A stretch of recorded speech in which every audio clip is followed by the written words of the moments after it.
CNN White House reporter Jim, look at me, I'm Jim Acosta, has a new book out entitled Look at Me, I'm Jim Acosta, by Jim, look at me, I'm Jim Acosta, subtitled Why You Should Look at Me, Because I'm Jim Acosta. The book details Acosta's struggle to cover the White House in such a way that everyone will look at him because he's Jim Acosta. Acosta writes of the terrifying moment when he was forced to fight off an attack from a 105-pound female White House aide who tried to wrestle the microphone from his hand while he was in the midst of shouting his personal opinions at the President of the United States. Acosta writes, quote, "She came at me like a bat out of hell, and I realized at any moment I might lose my grip on the microphone so that the audience would no longer look at me, even though I was still Jim Acosta." Now, there are some I should add, who were not there in the thick of the battle, who say I should not have knocked this attacker away from me because she was only a woman. But some of these babes are fast, moving like a shark through the water or a torpedo or a girl. So at any moment, they knock you off center stage. I couldn't let that happen, unquote. In another section of the book, Acosta writes movingly of the threat Donald Trump poses to the free press, saying, quote, "Donald Trump calls the press the enemy of the people. But really, when you think about it, who are the people that we should not be their enemies? Are they me, Jim Acosta? Are they even looking at me? And if not, why not? Do they not know who I am?" Unquote. The answer to these and other questions are in the book, or in fact in the subtitle of the book, which should save you a few bucks. Trigger warning, I'm Andrew Klavan, and this is The Andrew Klavan Show. I feel hunky-dunky, life is tickety-boo. Birds are winging, also singing hunky-dunky-doo. Ship-shaped ipsy-topsy, the world is zippity-zing. It's a wonderful day, hurrah, hooray! It makes me want to sing. Oh, hurrah, hooray! Oh, hooray, hurrah!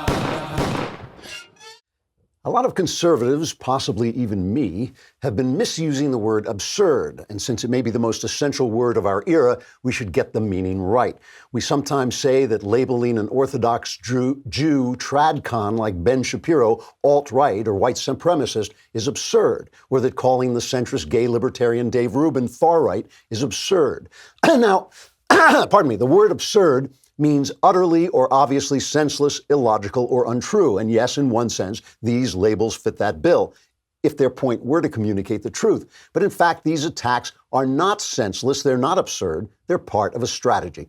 The internet and social media have up till now democratized information, which in effect means they took information out of the monopoly of powerful corporate left-wing gatekeepers and made it possible for independent voices to be heard, some of those voices conservative. The left thought it could keep that under control by intimidating these speakers and their listeners with slurs like racist, sexist, Islamophobic, homophobic, all the rest. No one likes being called names and demonized, and if anyone fought back, they were called uncivil. This strategy largely worked. Right-wingers, especially right-wingers who wanted to keep their jobs or get elected in mixed districts, learned to watch their words and watch their steps.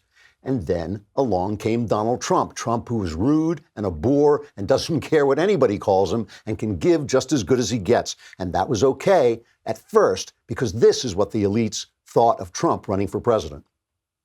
People think that Donald Trump is a clown. Donald Trump is a clown. I mean, does anybody seriously think that Donald Trump is serious about running for president? Donald Trump, he's a clown. The likely moderator apparently believes that Donald Trump is a clown. Which Republican candidate has the best chance of winning the general election? Of the declared ones right now, Donald Trump. Ruh-roh, Trump won. Never laugh at Ann Coulter. Now, people have the right to free speech. That's all well and good, but not if you're going to take the elite's power away. I mean, how the hell did that happen? It must have been Russia manipulating social media. It must have been fake news on social media. It must have been people suddenly liberated by Trump's bull in a china shop mentality to finally say what was really on their minds on social media. The elites can never let that happen again. Google, YouTube, Twitter, Facebook, Instagram, these are massive corporations who believe in the leftism that ultimately serves powerful people like them and their globalist vision, and it leaves the rest of us nothing but welfare and opiates. The left's real campaign slogan should be bug off and die, you deplorable little people.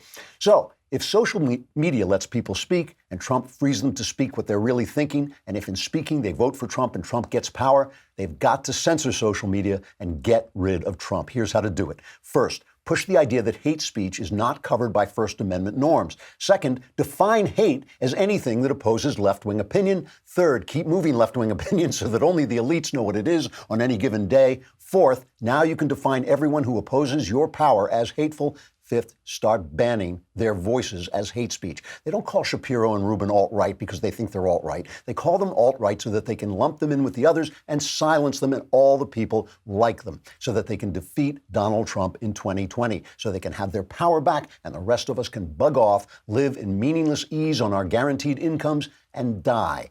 I told you this was going to happen. I'm telling you it's happening. And yesterday's Twitter attack on Project Veritas was Orwellian, as Orwellian an example as you could possibly get. We're going to have James O'Keefe from Project Veritas on to talk about it. First, we will talk about Bol and Branch. You don't need to spend a fortune to get the rest. You know, they always sell Bol and Branch. They always tell you you're going to get a good night's sleep.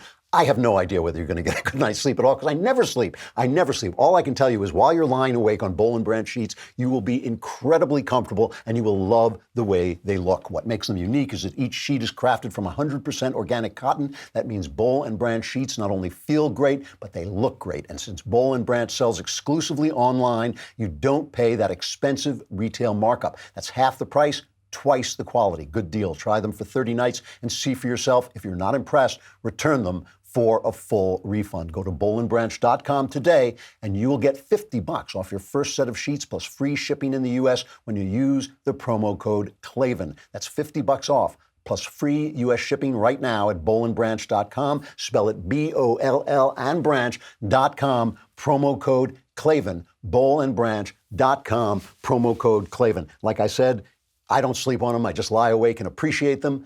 But you can lie awake and ask yourself the big questions like, how do you spell Klavan? It's K-L-A-V-A-N.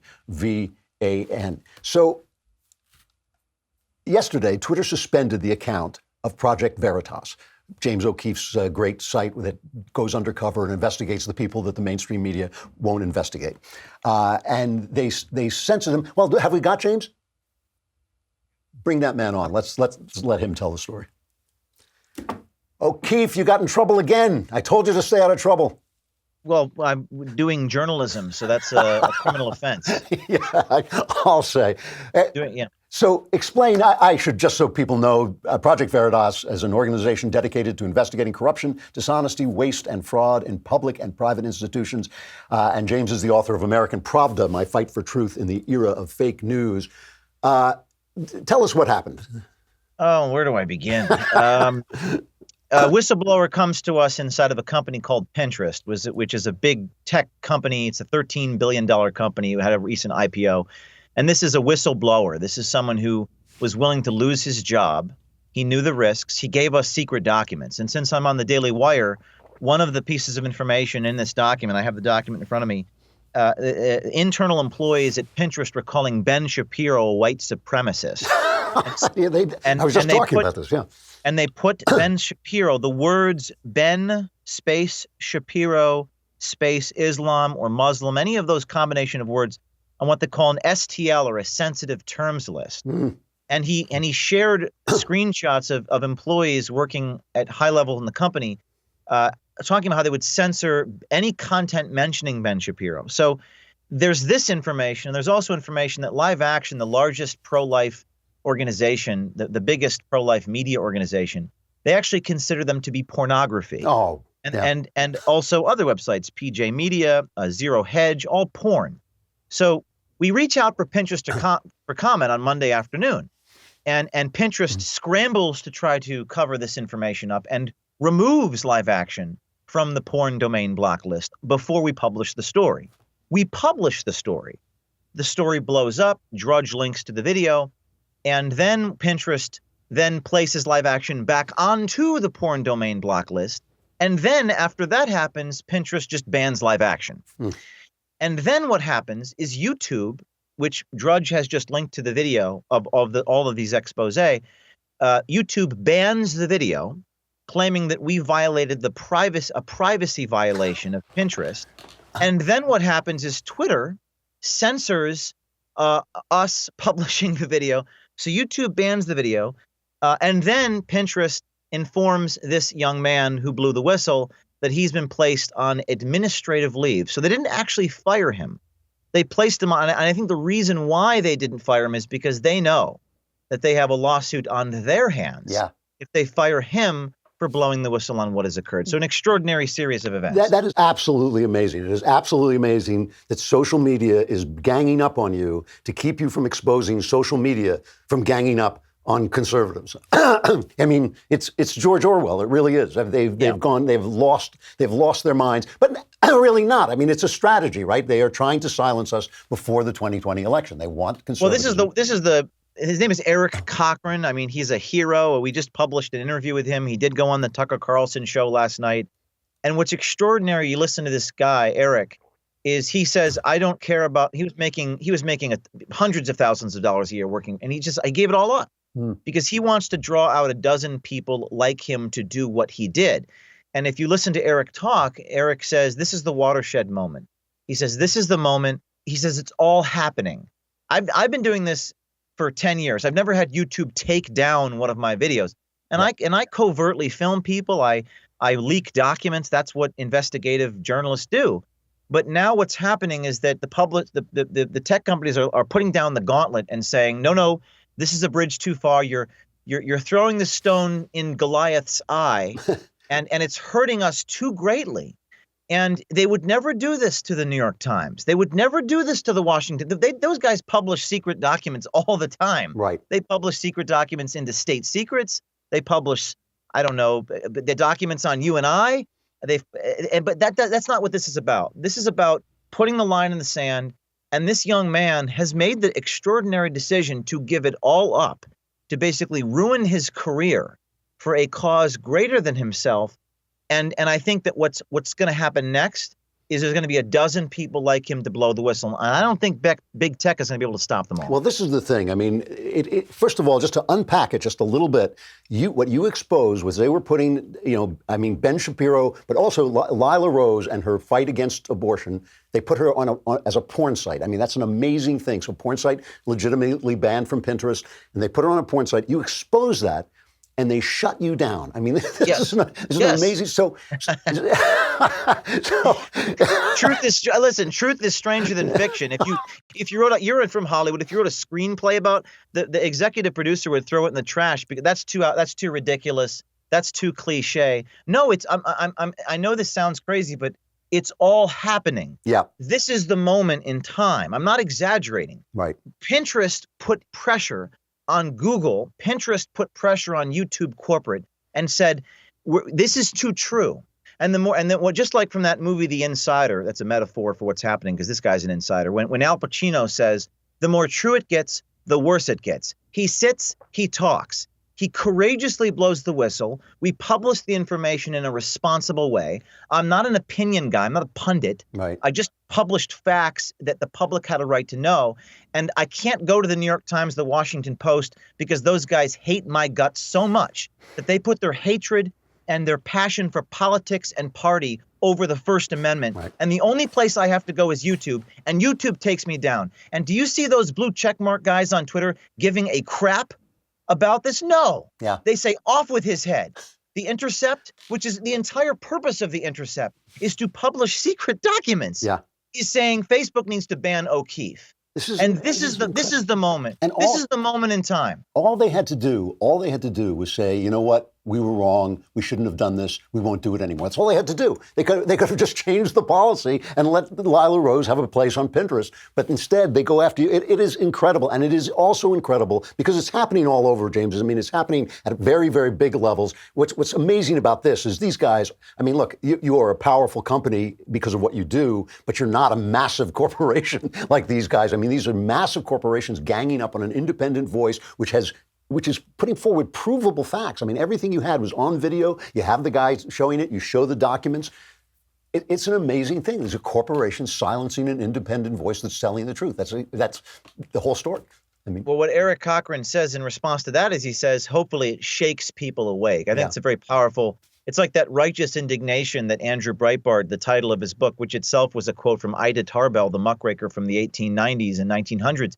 You're trying to shake people awake. And Andrew, 7 years ago, when we did these stories, you'd have the blue checkmark mainstream journals. They'd talk about it. Yeah. But there isn't a whisper. There isn't a word uttered about the First Amendment. And what you begin to see is that these companies are not actually they have to choose between. It's like that meme where the guy is trying to figure out which red button to push and he's sweating because they have to choose between the First Amendment principles that are supposedly sacrosanct and their political party Leninist allegiances. Yeah, buddy, I don't think they're sweating anymore. I think they've made that choice. You know? They've already made that choice, but I think it's going to shake people awake. It's going to wake people up because fundamentally the values that we all share as American, this is an American value. This is not a right-left thing.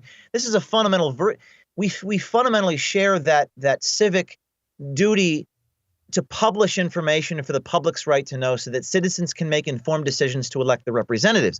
And if journalists and the Fourth Estate are going to decide we want to protect the big corporations who censor the First Amendment, now this is the moment, this is the event horizon that we have passed. And I'm very inspired by what Eric has done. Hey, O'Keefe, I'm proud of you, brother. You're doing a great job. Thank you for coming on and talking about it. I appreciate it.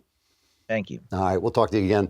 You know, if you guys, and if you think, listen, if you think this stops, I got to do another ad. Let me get back to this in just a second. I want to talk about Big Token. It's a new app that lets you share data about yourself, your interests and habits, and then get paid for it, which is great. First of all, it's addictive. It's really fun to play with. I've been playing with it. But right now, you're already sharing an enormous amount of information with tech companies, and they make money off it, right? So should you. That's where Big Token comes in. Here's how it works. First, you download the app. You sign up for a free Big Token account. Next, complete actions to earn points. And actions are things like answering surveys, checking into locations, connecting your social accounts, and more. And then you can redeem those points for rewards, such as cash. I would end there, but you could also get gift cards or donate your earnings to charity. But I want to repeat, cash. You can choose what data you share with Big Token and then get paid for it. And you can also get more points for referring friends and family. Your data is always secure in Big Token. If you want to start earning money for your data, go to the App Store or Google Play, search for Big Token, BIGTOKEN. It's all one word. Download the app and sign up. Make sure to use my referral code, Klavan. Again, search Big Token in the App Store or Google Play, download the app, and use my referral code, Klavan, to sign up, claim your data, and get paid. And I know what you're thinking. You're thinking, sure, Big Token, everyone knows how to spell that. But what about Klavan? Klavan. No E's in Klavan. If you don't think this is going to go on at the absolute highest level, in other words, they're silencing James O'Keefe, but they want to silence anyone who's exposing the truth, right? I mean, James, you know, I'm not going to call him a little guy because I think he's got a good operation going, but it's an indie operation. So he is a little guy in that sense versus these tremendous, I mean, Google is tremendous corporation, Google, YouTube, Twitter. These are big people stomping on him. The New York Times, a former newspaper, runs a story that it was given to them by what they call anxious CIA agents. I would have used the word panicked CIA agents. Here's from the New York Times. Remember, John Durham is the U.S. attorney who William Barr has sent to investigate the investigation, the eye of I, the investigation of how they started spying on Donald Trump. Here's the New York Times story. Justice Department officials intend to interview senior CIA officers as they review the Russia investigation, according to people briefed on the matter, indicating they are focused partly on the intelligence agency's most explosive conclusion about the 2016 election, that Vladimir Putin of Russia intervened to benefit Donald Trump. The interview plans are the latest sign the Justice Department will take a critical look at the CIA's work on Russia's election interference. Investigators want to talk with at least one senior counterintelligence official and a senior CIA analyst, the People said. Both officials were involved in the agency's work on understanding the Russian campaign to sabotage the election in 2016. While the Justice Department review is not a criminal inquiry, it has provoked anxiety. I would use the word panic and terror, but has provoked anxiety in the ranks of the CIA, according to former officials. Senior agency officials have questioned why the CIA's analytical work should be subjected to a federal prosecutor's scrutiny.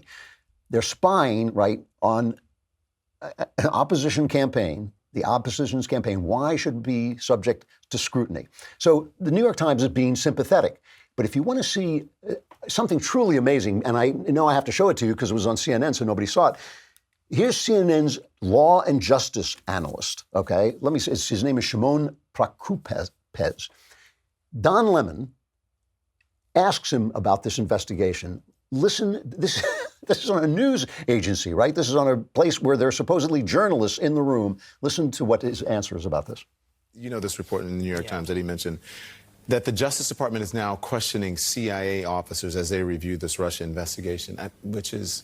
It's troubling because, you know, it's not, you don't do this. The CIA kind of operates in their own world. And for the Department of Justice to begin questioning CIA agents, people who work there. You know, for me, I think what all of this comes down to is the former CIA director, John Brennan. And I know the president obviously has been very unhappy with the way John Brennan has behaved since he left office. And so I think it goes all back to that he's very concerned about some of the information and how some of the information that the CIA had really may not have been stood up. They couldn't really verify a lot of the information. And the CIA, certainly John Brennan was sounding a lot of alarms to members of Congress saying something's going on here. I know he was talking to people at the FBI at the time, concerned that something was going on. But what we're seeing from the Attorney General right now is that he's saying, well, you know, they were acting on a lot of information that he's concerned was not verified.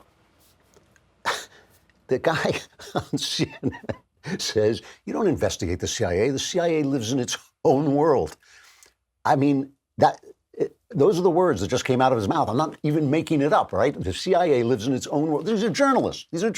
The CIA lives in its own world. Do you remember a couple of weeks ago, I played that scene from 3 Days of the Condor where renegade CIA agent Robert Redford goes to the New York Times at the end and says, I've exposed you. I've sent the information of the evil stuff you're doing to the New York Times. And the evil CIA head says, what if they don't print it? He says, they'll print it. You know, they have the heroic shot of the truck coming out with the New York Times in the back of it. Unbelievable. Now they're saying, no, don't print that. That makes Obama look bad and it makes Donald Trump look put upon. You know, it's an amazing reversal. I mean, when James said they have to choose which red button to push, First Amendment or their leftist sympathies, they chose already. I mean, I talked about that earlier in the week, about the New York Times has already said they think corporations should be censored as long as it's not them, as long as it's not what they determine is a journalistic corporation. And the thing about this is, I talk about this as a strategy, and it is a strategy, but that doesn't necessarily mean it's a conspiracy, okay? That's not what I'm saying. I'm not saying everybody's gotten together and they're all huddled together and they're saying, here's what we're going to do. We're going to move the definition of hate. Every day there's going to be a new definition of hate. First, we're going to say it's, if you don't like gay people, that's a problem. Wait, Obama can't say yet that he is in favor of gay marriage, so it's not hate yet. But the minute Obama says he's in favor of gay marriage, suddenly it's hate to be opposed to that. Now it's hate if you don't let a man into the girls' bathroom in your elementary school. And now it's hate if you won't admit that the man is a woman and he can't play sports with women. You know, it's the idea of hatred moves every single day. The left gets caught in it themselves. But the important point is that it's always defined by the elites. It's always defined by the people who have the power so they can keep the power. And it's always to exclude the people in the Midwest, those deplorables in the Midwest, is what makes them deplorable, is that they don't know what the new hate is, and so they don't know when they're being hateful. But they don't have to get together and plan that out. It's not like that. It is something that is naturally happening in their minds because they only know each other. They never talk to the rest of us. They don't know what Ben is saying. They just know he's a powerful conservative voice. You know, they're not listening to him and thinking, they're not reading his book and thinking, good point. It's interesting there, disagree with him here. Here he hasn't got this right. You know, they're not doing that. They just know he's the bad guy and he's got a voice and he's got to be shut down. Speaking of Don Lemon, or what does Tucker call him now? He calls him Don Lemon. When I first heard him doing that, I thought, have I been getting this wrong all this time? Don Lemon is sitting with, Jim, Look at Me, I'm Jim Acosta, right? Acosta selling his new book, Look at Me, I'm Jim Acosta, by Look at Me, I'm Jim Acosta. And they're talking about whether or not they're biased and whether or not they hate Donald Trump. Now, this is a station, a cable news network that sold this Russian conspiracy, and now the bottom has dropped out of their ratings because people went like, oh, nothing they were saying is true. All that banana is an apple. Suddenly the apple is not a banana. Whatever it was, it's suddenly not true. Here, they use the term old white guys to mean entrenched, powerful people. If you want to see two entrenched people, you can almost smell their cologne, these two guys. You don't have to be white and you don't have to be old to be entrenched and powerful because they know that they're not going to get fired. Here they are talking to one another about how fair they've been. For all those people who say, oh, the press, CNN hates Trump and the CNN is, loves the Democrats.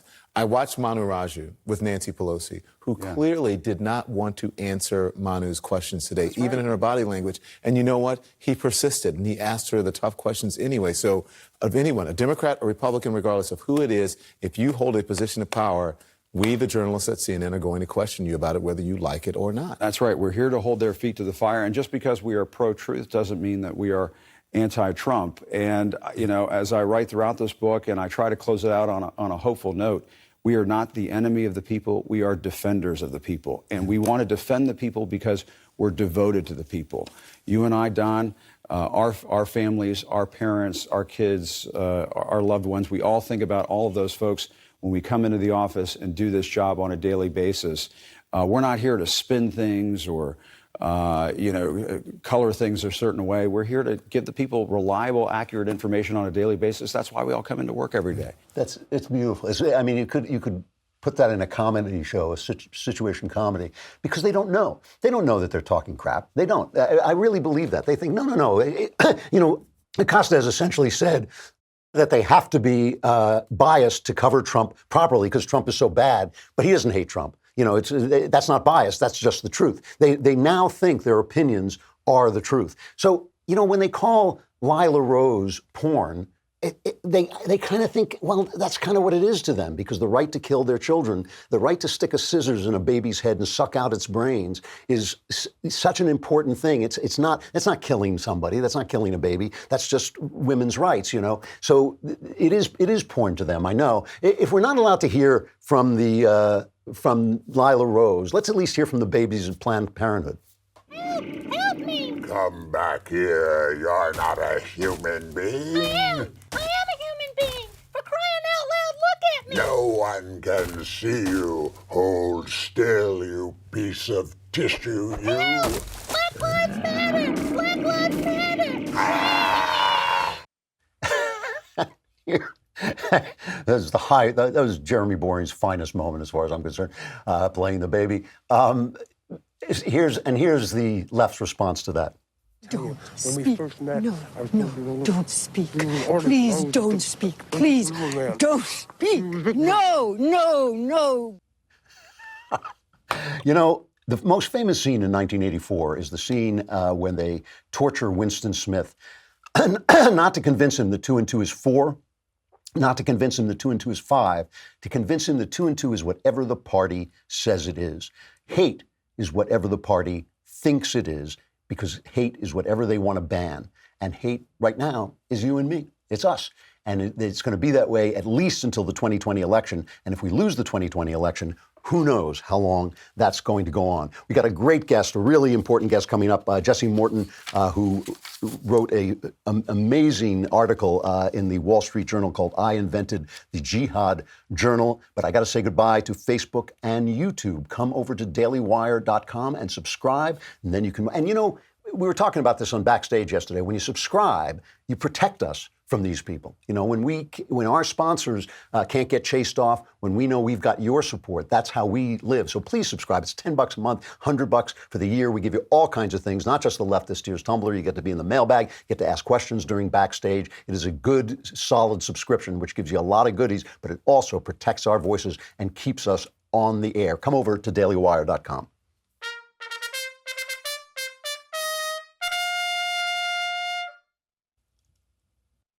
Jesse Morton is a former jihadist, and he is now co-founder of Parallel Networks, an organization combating hate and extremism, and special advisor to the Counter-Extremism Project. I wanted to bring him in because I wanted to talk about what real hate looks like. It doesn't look like, Ben. Jesse, are you there?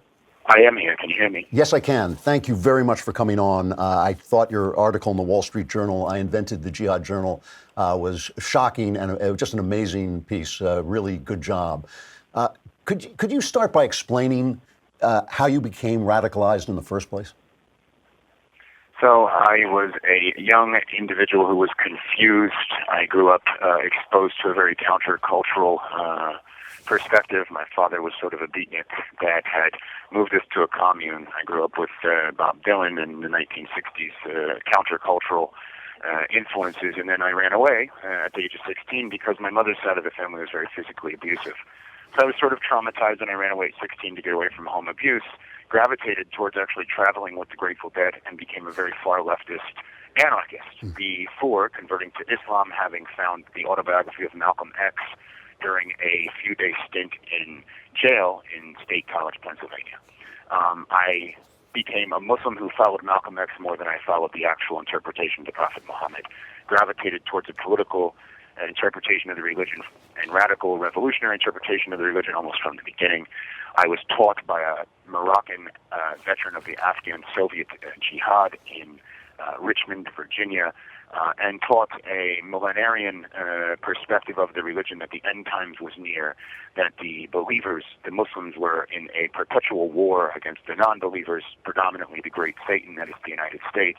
And because I felt like my society had not bailed me out of the abuse, and because I had never developed the skills it took to address the underlying traumas that got me radicalized first in sort of tuning in and dropping out, and then secondarily in a fundamentalist interpretation of the Islamic religion, I adopted a very, very serious view that became more and more sympathetic to Osama bin Laden and his adherents in Al-Qaeda over time. So when 9/11 happened, I actually was inclined to support the terrorists and to go against my own country, feeling that it had abandoned me and betrayed me. Wow, that's an amazing story.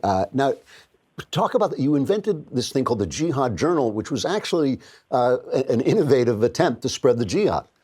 Yes, it was. We were very prominent. I ran an organization, so I graduated through the ranks. I actually was getting a master's degree at Columbia University while I was a propagandist, setting the template upon which a large portion of online radicalization ensued. My organization, Revolution Muslim, located in New York City, was responsible for 15 terrorist plots, or connected to 15 terrorist plots in the end. We ran until 2011 when Osama was killed in Abbottabad. And basically what we did was we realized very quickly that as the threat we perceived was not so much from people that were trained abroad by Al-Qaeda, but one that was homegrown. The domestic lone wolf attack was what we were beginning to be more concerned with. And the leadership in Al-Qaeda was basically saying that what we should do is project the message, their message, through social media in particular. What we did was, rather than just convey their message, we conveyed it in an American way. It almost was Al-Qaeda on Madison Avenue, if you will. And one of the ways that we were most innovative was in conjunction with other prominent propagandists such as Samir Khan and Anwar al-Awlaki, two American individuals that were later killed in a drone strike in Yemen after joining Al-Qaeda in the Arabian Peninsula. We started an English-language online e-zine that was very, very glossy, full of very good graphic design. I wrote the lead article for the first issue, and we collaborated on making it appeal to the American or the Western mindset. Unfortunately, I've changed my beliefs now, but that template went on after my organization threatened the writers of South Park for portraying the Prophet Muhammad. That template was launched by Al-Qaeda in the Arabian Peninsula as its own outlet called Inspire. And Inspire had an article in it that was called How to Bake a Bomb in Mom's Kitchen. That's the recipe that's been utilized in innumerable texts thereafter, and the most successful example of that was the Boston Marathon bombers, who in 2013, while I was already incarcerated and was changing my ways, I had to see the consequences of that recipe come to fruition when the Tsarnaev brothers killed 2 and injured hundreds more at the Boston Marathon finish line. Since that day, and before that, but particularly that day, sets forth a motion of me trying to make amends for the damage that I have caused. And now I work, interestingly enough, alongside of the director of intelligence of the NYPD that used to monitor me for several years of my life, and we work to combat the hate and extremism that I once espoused. Well, let me go back for just a minute to the Jihad Journal. When you were trying to incite people to make lone wolf attacks, what kinds of things did you tell them? How do you inspire someone to do that? Well, I mean, it's a combination of mixing the theological or the religious and the fundamentalist religious interpretations with the political. So a lot of what you see in the language of ISIS and Al-Qaeda is not strictly religious. It is religion. It's a political grievance, and it's a revolutionary political grievance. It's almost like taking, far leftism and replicating it in a manner where it doesn't call for a socialist utopia. What it calls for is a transnational caliphate that is a utopia from the past that never actually existed. And so when you can transform religious rhetoric into idealistic narratives about current events and the great Satan and the American imperialist in the Middle East, what you can do is you can mobilize people to go against their own society. We're talking predominantly, second, third generation Muslims from immigrant countries where their parents came here and they grew up here. They're totally enmeshed in the American society, but for whatever reason, they feel like they're drawn to an identity from their ethnic background. Or you're talking converts who tend to be the most zealous, but also misinformed. So it's really not so much a religious argument, but there's a very crafty way which the propagandists can make it seem like it's spiritual and religious, because it's a comprehensive worldview and a comprehensive culture. And for those that are most susceptible to radical ideas, they love to see the world in a black and white worldview. And so we use three primary principles that take a long time to go through in suggesting first that God is the only one that can provide legislation. So democracy, the concept of man-made legislation, is actually a form of idolatry. And then there's this idea that you have to hate and reject everyone that practices any form of legislation other than the one that, quote-unquote, God has revealed to Muhammad in the Quran and in the narrations attributed to the Prophet Muhammad. And then there's this idea that when you can synthesize the two of them, you're actually practicing monotheism in its complete form. And so a Muslim that doesn't believe in the Islamic State is not actually a Muslim at all. So not only are you hating the non-believer, you're also hating the believers that disagree with you. So basically it's just a global hate movement that's dedicated toward reestablishing some pristine past that never actually existed. And long story short. When you were arrested, what were you charged with? So I had threatened the writer. I had a cohort. His name was Zachary Chesser. He was a kid from an affluent background, Fairfax County, Virginia, radicalized in like 6 months through direct contact with Anwar al-Awlaki, who was a very prominent preacher that still is connected to most terrorist attacks we see today. And the South Park writers said that they were going to portray the Prophet Muhammad in a bear costume. We issued a death threat against the South Park writers because we knew that it would create the kind of publicity we needed to get coverage in the mainstream press, but a small segment of those that witnessed that coverage would adhere to our views. It was basically free marketing.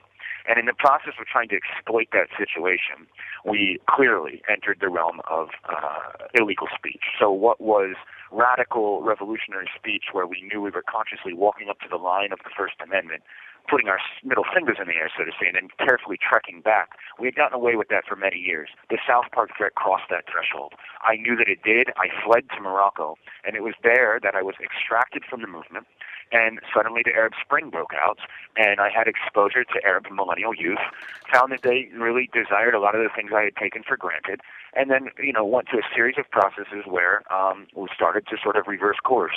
I was arrested for inciting the murder of the South Park creators and conspiring in the production of Inspire magazine with Samir Khan and Anwar al-Awlaki, the magazine that went on to birth ISIS's own English language iterations, Dabiq and Rumiyya, which have been calling not just for the pipe bomb attacks, but now for mowing people down in the streets.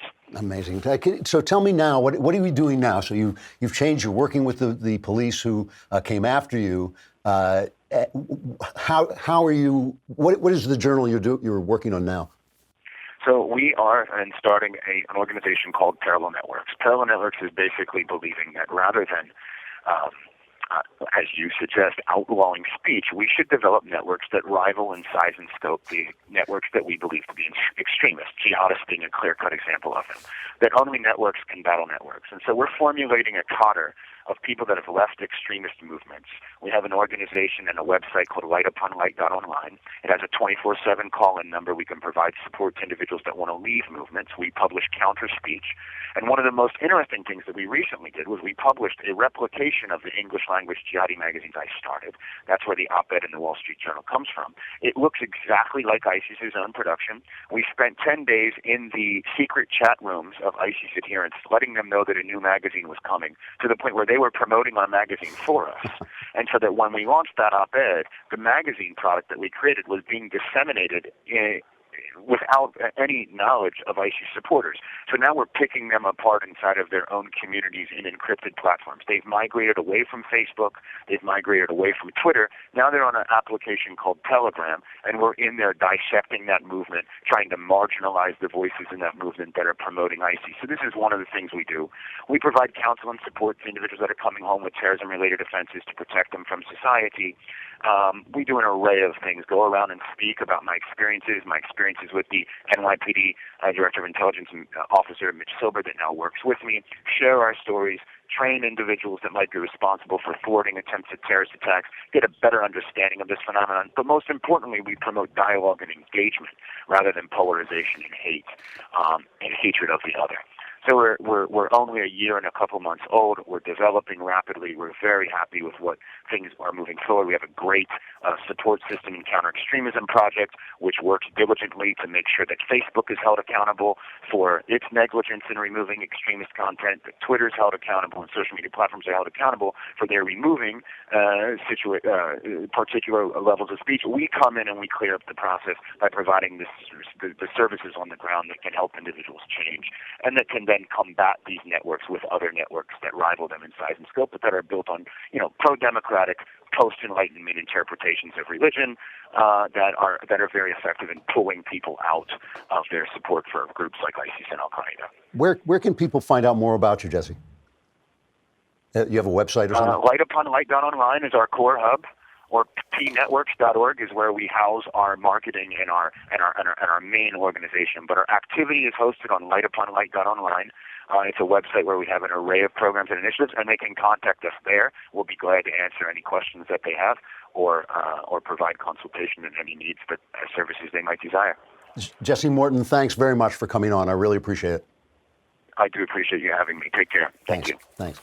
Speech combating speech. And, if you can't tell the difference between a guy telling people to kill people and Ben Shapiro, Dave Rubin, if you can't tell the difference between what hate really sounds like, to the point that they're threatening people's lives, and people who are supporting the Constitution and want people to be free and want babies not to be killed, if you can't tell that difference, you have lost the plot of America. You have lost the plot of the West. You've lost the plot of freedom. They mean to do it. The silencing people is just makes them stronger.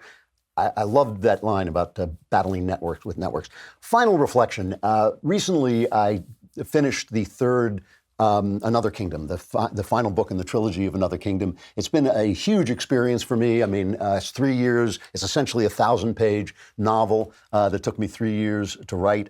It's probably the last novel I'll ever write, or at least the last serious prose fiction undertaking. I think I have another nonfiction book I want to write. But it really has been a huge deal for me. And obviously we're going to start to turn it into a podcast. And yes, we'll let Michael Knowles read it again. But I got this letter that I just want to share with you from a lady named Elissa, who was in the tropical storm Harvey in southeast Texas. And she says, our house got 17 inches of water. My husband and 2 sons, a 2-year-old and a 1-month-old, and I were trapped in an upstairs room for 3 days. We were displaced for months, and while we were better off than many of our neighbors, it wasn't easy to help our tiny children cope with such a major upheaval while still recovering from childbirth. She says, it sounds silly to call what happened to me postpartum depression, but that was a major component of my mental state after the flood. Whatever the cause, I was in bad emotional shape. I didn't have anyone to talk to, wasn't dealing with as much or more than I was. And those I did talk to urged me to get medicated, which wasn't the path I wanted to take. My relationships deteriorated, and I'm ashamed to say I blame God for inflicting this on our family during what should have been such a happy time. Shortly before we were able to move back into our house, I started listening to the Another Kingdom podcast. I'm a fantasy fairy tale junkie. I'd been intrigued by the premise, but I'd been too distracted to check it out. 5 minutes into the first episode, I was hooked, and it really changed things for me. I would listen while pushing my kids around in the stroller, giving all 3 of us a few moments of peace. I would pop my headphones in and listen to an episode as I scrubbed drywall dust off every surface of our house. During a time when there seemed to be precious little to look forward to in our daily lives, Another Kingdom gave me a reason to look forward to Friday. I identify with Austin Lively in multiple ways, and his journey helped me remember who I was and what was important while I figuratively and literally put my house back in order. I was listening to your interview with Ben about the books, and when you said the plot for Another Kingdom dropped into your head fully formed, it hit me like a ton of bricks. I'm conceited enough to believe that one of the reasons God inspired you to write this story is because he knew I and others like me needed to hear it. As an aspiring writer, I want nothing more than to bring people closer to God through my writing, and Another Kingdom showed me that I can do so while telling a good story. So thank you from the bottom of my heart for being receptive to the Spirit of the Lord as you wrote this story. I'm so looking forward to season 3 and have managed to convince my husband to read the first book. Now he's a fan too. Again, thank you so much for writing Another Kingdom. Let wisdom reign. She also sent me a follow-up email saying, don't tell Knowles, but he did a great job. So we won't tell him, but he did do a great job. I just want to tell you that when I wrote this book did drop into my head. I did feel almost ordered to write it. I certainly felt ordered to turn it into a podcast, which is not my way. I like to write things and send them off to publishers and let them deal with that. The fact that I had to do this, with me and Knowles had to do this together, and then we got help from all our friends here at the Daily Wire to put it together. But the fact that we sort of did it ourselves to begin with goes kind of against my grain. I'm not an organizer. I'm not somebody I'm a writer. I stay in a room by myself and write things. But I did it. I remember specifically a day when I went out in prayer and I was praying and I said to God, I didn't want to do this. I don't think it's going to work. I hear you telling me to do it, so I'm going to do it. But it's on you because I think it's going to be a terrible, terrible mess, and it's just going to go out there and disappear without a trace. So if it works, you get all the credit. And if it doesn't work, I don't want to hear about it because I didn't want to do it in the first place. Well, it has worked tremendously well, which should be a lesson to me, I hope, and possibly a lesson for us all. However, now the fun is over. I have to plunge you into the Klavanless weekend, so you're doomed. But if you survive, I will be back here on Monday. I will look forward to talking to you then. I'm Andrew Klavan. This is The Andrew Klavan Show.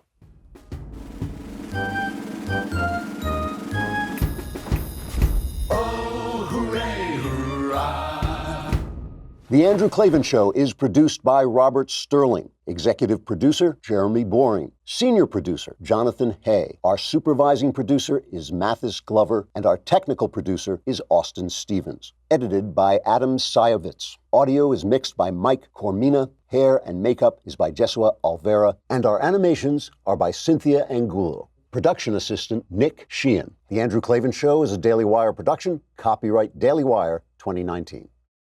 Hey guys, over on the Matt Walsh Show today, Bernie Sanders says that people would be delighted to pay more in taxes. I think that poor Bernie is a bit confused, as usual. He seems to be confused a lot these days. Also, we'll talk about the ways that feminism has backfired and harmed women. And related to that, we'll discuss the latest feminist outrage surrounding the U.S. women's soccer team. Apparently, in case you didn't know, it is sexist to criticize female athletes. For any reason, you can't criticize them. So we'll discuss that and other topics today on the Matt Walsh Show.